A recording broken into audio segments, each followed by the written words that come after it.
মহাত্মা গান্ধীর সহযোদ্ধার পরিবারের জমি দখল কাঠগড়ায় তৃণমূল। একসময় স্বাধীনতা আন্দোলনে মহাত্মা গান্ধীর কাঁধে কাঁধ মিলিয়ে লড়েছিলেন তিনি। অবিভক্ত বাংলার প্রথম আদিবাসী বিধায়কও ছিলেন। অথচ আজ ইতিহাসের পাতায় নাম হারিয়ে যাওয়া সেই বীর স্বাধীনতা সংগ্রামী বীর বিরসা ওরাওয়ের পরিবার বাঁচার লড়াই চালাচ্ছে দারিদ্রতার সঙ্গে। হরিশ্চন্দ্রপুর থানার তেঁতুলবাড়ি গ্রামে আজও তার নাতবউ এবং পরিবারের সদস্যরা বাস করেন স্যাঁতস্যাঁতে ঘরে। শত ছিদ্র চালা, বৃষ্টিতে ঘরের ভেতরে কাদা আর জল জমে থাকা তাদের নিত্য সঙ্গী। সরকারি ঘরের তালিকায় নাম নেই, সাহায্য বলতে মাসিক 1000 টাকা ভাতা। অপুষ্টির ছাপ স্পষ্ট সবার শরীরে। প্রত্যেকদিন দিন মজুরি করে অর্ধাহারে অনাহারে দিন গুজরান তাদের। পরিবারের অভিযোগ, একসময় সরকারের দেওয়া পাট্টার কৃষিজমি এলাকার প্রভাবশালী তৃণমূল কর্মীরা দখল করে নিয়েছে। জমি হারিয়ে আজ অর্ধনগ্ন অভুক্ত অবস্থায় দিন কাটছে ওরাও পরিবারের। পরিস্থিতি খতিয়ে দেখতে তেঁতুলবাড়ি যান হরিশ্চন্দ্রপুর থানার আইসি মনোজিৎ সরকার। তিনি নিজের পকেট থেকে আর্থিক সাহায্যও করেন। বিরসা নাতবউ সুমিয়া ওরাও কেঁদে বলেন, আমার দাদা শ্বশুর দেশের স্বাধীনতার জন্য লড়াই করেছিলেন, বিধায়কও ছিলেন, অথচ আজ আমরা না খেয়ে আছি। জমি আমাদের ছিল, সরকার দিয়েছিল, কিন্তু তৃণমূলের লোকেরা সব দখল করে নিয়েছে। থানার আইসি এসেছিলেন, সাহায্য করেছেন, বলেছেন প্রয়োজনে যেন আমরা তাকে ফোন করি।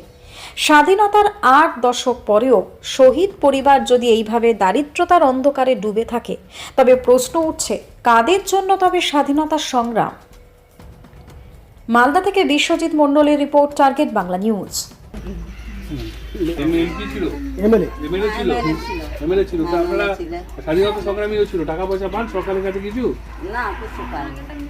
কোনো প্রমাণপত্র কিছু? ভাতা পাচ্ছে? ভাতা পাচ্ছে? ভাতা পাচ্ছি। আচ্ছা, ভাতা পাচ্ছে না? যেটা পাচ্ছি ওটা বলবি। পাচ্ছি তো। ভাতা পাচ্ছেন কত? 1000 টাকা করে। মাত্র 1000 টাকা করে? আচ্ছা। আর কোনো সুবিধা পান না আপনি? না, ঘর টর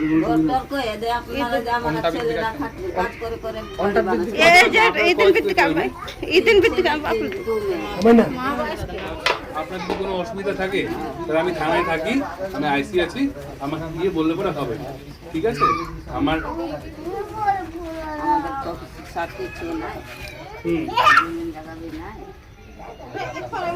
ছোট্ট কন্ট্রিবিউশন, আর এটা আমার নাম্বার আছে, ঠিক আছে?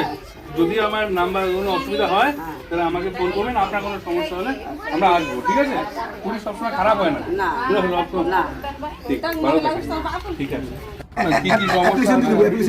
হ্যাঁ, অ্যাপ্লিকেশন দেন না, আইসিকে দেন না, আপনার উনি দিবে, টিপসই মেরে দিবে ওনার কথা মতন, যে আমার এই সমস্যা, এই সমস্যা, এই জমি ছিল, ওটা পাচ্ছি না, সব জায়গায় পাঠাবো।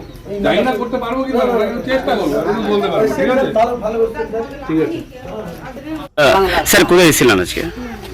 আমরা বিরসা মুন্ডা এমএলএ সাহেব ছিলেন, আমরা জানতে পেরেছি, তার বাড়িতে এসেছিলাম দেখা করার জন্য। কি দেখলেন, কি কি শুনলেন পরিবারের কাছ থেকে? ওনার আর্থিক কষ্টের কথা শুনলাম, সমস্যার কথা শুনলাম। আমরা আমাদের থ্রু প্রপার চ্যানেল আমরা জানাবো আমাদের, যাতে আরও কিছু সুরাহা হতে পারে। উনি সামান্য 1000 টাকা ভাতা পান, তো এটা আমাদের জন্য, উনি একটা প্রণম্য লোকের বাড়ির সদস্য, সেই সদস্যটা আরও ভালো থাকে সেটা আমাদের দেখার কর্তব্য। যদি আমরা আগামী সুযোগ পাই, বিডিও সাহেবের কাছে আমি কথা বলবো না, তো কথা বলে যদি আরো সুবিধা পান সরকারের তরফ থেকে, সেই ব্যবস্থা করে। এটাই মানে দুর্দশার ছবি উঠে এসেছিল স্যার এর আগে, এটা নিয়ে কি দেখলেন স্যার এখানে? এটা তো সত্যি, এটা আমরা এই জন্যই আমি নিজে পার্সোনালি ইনকোয়ারি করতে, ব্যাপারটা সত্যি কিনা, কি অবস্থায় উনি আছেন, সেটা আমরা সরকারের কাছে তুলে ধরবো এবং সরকারের মানবিক রূপ অবশ্যই দেখবেন। আজকে কিভাবে পাশে দাঁড়ালেন? বা এইটা সামান্য একটা কন্ট্রিবিউশন আমার তরফ জমি গেলা পরিবারের তরফ থেকে। আমরা বিডিও সাহেবকে গোটা ব্যাপারটা আমি বুঝিয়ে আসলাম, এনকোয়ারি করে জানাবো, এবং সরকারি সুযোগ সুবিধা এবং ওনার যদি কোনো গ্রিভেন্সেস থাকে, কোনো জমি নিয়ে সমস্যা হলে সমস্যা, তাহলে আমার টিম কমিটিতে বসে সমস্যা ঘরের জন্য ব্যাপারে জানাবেন, ঘর পাইনি এখন। অবশ্যই অবশ্যই একটু জানান, তাহলে পরে আমাদের সুবিধা হবে। এদের তরফ থেকে ওনার পক্ষে সম্ভব না, ওনার আত্মীয় লিখিতভাবে জানান, তাহলে আমরা থ্রু পাচ্ছেন সব জায়গায় এটা ইয়ে করতে পারবো। আমরা উপভোগ দিয়ে যাবো এটা, যাতে আমাদের এখন সম্মানীয় ব্যক্তি, ওনার কত সম্মান নিজেই জানেন না, তো এরকম একটা সম্মানীয় ব্যক্তি ভালো থাকেন যাতে আমাদের জায়গা করতে। বাড়ি তৈরি করবেন? ভাবছেন বাড়ি তৈরির সমস্ত সরঞ্জাম কোথায় পাবেন? চিন্তার কোনো কারণ নেই। সমস্ত চিন্তার অবসান ঘটাতে আপনাদের হাতের কাছেই আছে শৌর্য মার্বেল অ্যান্ড টাইলস। বাড়ি তৈরির সমস্ত সরঞ্জাম, ইট, বালি, স্টোন চিপ, সিমেন্ট, রড থেকে শুরু করে সমস্ত কিছুই পেয়ে যাবেন শৌর্য মার্বেল অ্যান্ড টাইলসে। শুধু তাই নয়, বাড়ি তৈরি করলেন, বাড়িতে পাথর বসাবেন, টাইলস লাগাবেন, বেসিন লাগাবেন, তাও পাবেন শৌর্য মার্বেল অ্যান্ড টাইলসে। Marble, granite, tiles, sanitary, bath fittings দ্রব্যর একমাত্র বিশ্বস্ত প্রতিষ্ঠান। আমাদের ঠিকানা হলো ভগবতী বালিকা বিদ্যালয়ের পাশে। আমাদের দ্বিতীয় কাউন্টারটি হলো গোঘাট 1 বিডিও অফিসের গেটের সম্মুখে। বিশদে জানতে কল করুন 9064236218 প্রোপাইটার রাজা বিশ্বাস, গোঘাট, বকুলতলা, হুগলি। বলছি বিরসা ওরাও কি ছিল আপনার? আমাদের দাদু শ্বশুর মেলে ছিল। বিধান তো কি বলে আমি ভুলে যাচ্ছে, যে বিধান তো কি লড়াই করেছিল, আগে খুব লড়াই করেছিল দেশের জন্য, খুব লড়াই। তো লড়াইতে ওই জিতে নিল, জিতে পরে থেকে যে আমরা জানছি না কি বললো না বললো। মানে এমএলএ ছিল প্রথম? এমএলএ ছিল প্রথম এমএলএ। হ্যাঁ, প্রথম এমএলএ হয়েছিল বীর বিরসা। আচ্ছা, সমস্যা কোনো এমএলএ ছিল তো কিছু তো আমরা পাইনি, কই পাচ্ছি কিছু জিনিস তো আমরা পাইনি, না টাকা, না পয়সা, না ঘর, না বাড়ি, কিছু পাইনি। ঘর পাননি? সরকারি ঘর পাননি? হ্যাঁ, পাইনি। কেউ সাহায্য করেন না আপনাদেরকে? না। আচ্ছা, হ্যাঁ, পাট্টা জমিন দিয়েছিল তো, যে দখল করে নিল। কারা এটা কারা? তৃণমূল নাটকে করেছিল, রায় করে নিল।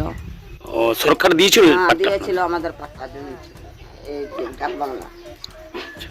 আমার দাদু যে এমএলএ ছিল তো আমাদেরকে কিছু দিল না, কে আমরা তো না খেয়ে থাকছি। এখন আমাদের তো কিচ্ছু পাইনি, লড়াই করে আমার দাদুকে গেল তো কই কিচ্ছু তো দিল না আমাদেরকে। তো মারা গেল তো এখন আমরা পাইনি কিছু, টাকা না পয়সা, না জমি, না জায়গা না। বলছি আজকে পুলিশ এসেছিল, আইসি এসেছিল, এসেছিল, সাহায্য করলো? সাহায্য করলো। এখন বললো যে যখন তোদের অসুবিধা হবে তখন আমাকে ফোন করবি বললো। বলছি আপনার যে জমি দখল হয়ে গেছিল, আইসি কে বললেন? বললাম তো। কি বললেন উনি? বললাম তো আমাদের জমি, পাট্টা জমিটা যে দখল করে নিল, কেউ দাঁড়ালো না, আমাদের সাহায্য কেউ দিল না বললাম।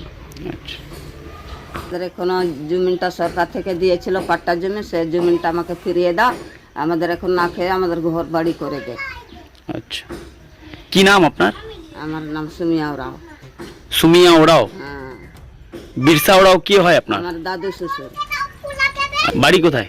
বাড়ি তেঁতুল বাড়ি। হ্যাঁ, আমাদের মালদা ডিস্ট্রিক্টের মধ্যে আদিবাসী উরাওদের প্রথম এমএলএ। আমি শুনলাম নাকি পুলিশ প্রশাসন এসেছিল সাহায্য নিয়ে, সাহায্য করে গিয়েছে এবং কিছু আশ্বাসও দিয়ে গেছে এবং ওনাদের অভিযোগগুলোও শুনেছে। বিরসা ওরাও নাকি জমি দখল হয়ে গেছে, পুলিশকে জানাতে দেখা যাচ্ছিল, আইসি কে বলছিল পরিবার। শুনলাম ওনার মুখে যে ডাকবাংলো ব্রিজের কাছে যেটা জমি আছে, আমিও শুনেছি যে ওনাদের নামে আগে পাট্টা ছিল, তো আদার্স কাস্টগুলো ওই জমিগুলো কিন্তু দখল করে নিয়েছে। কারা এটা কারা? তো তৃণমূলের সাহায্য আছে বলেই তো ওগুলো জমি, সরকারি জমিগুলো, ভেস্টের জমিগুলো এতদিন ধরে দেখতে আসছেন দখল হয়েই আসছে। আর আমরা প্রশাসনকে মৌখিক বলেছি, এবার আমরা লিখিত মাধ্যমে যাব, উনিও এখন রেডি আছে। তো আমরা সোমবারের মধ্যে দরখাস্ত অ্যাপ্লিকেশন করব, ব্যাপারটা দেখতে বলবো প্রশাসনকে যে ব্যাপারটা কি আছে। তারপরে আমরা বীর বিরসা ওরাও যিনি আছেন ওনার জন্য মূর্তির জন্য ব্যবস্থা করার জন্য আবেদন করব। জায়গা আমাদের তেঁতুলবাড়ি মোড়ের মধ্যে আছে, জায়গার জন্য কোনো টেনশন নেই, জায়গা হয়ে যাবে। যদি আমাদের ওই মূর্তিটাও যদি হয়ে যায় তাহলে আমাদের একটা অস্তিত্ব থেকে যাবে। আমাদের মালদা ডিস্ট্রিক্টের মধ্যে বীর বিরসা ওরাও প্রথম এমএলএ ছিলেন। একটা লজ্জাজনক বিষয়, আমাদের হরিশ্চন্দ্রপুরের মধ্যে এত নেতা মাথারা হয়েও কিন্তু, এত বড় বড় নেতারা হয়েও কিন্তু আমাদের যে প্রথম এমএলএ ছিল তার কাছে কিন্তু কোনো সাহায্য নিয়ে এখনো পর্যন্ত আসেনি।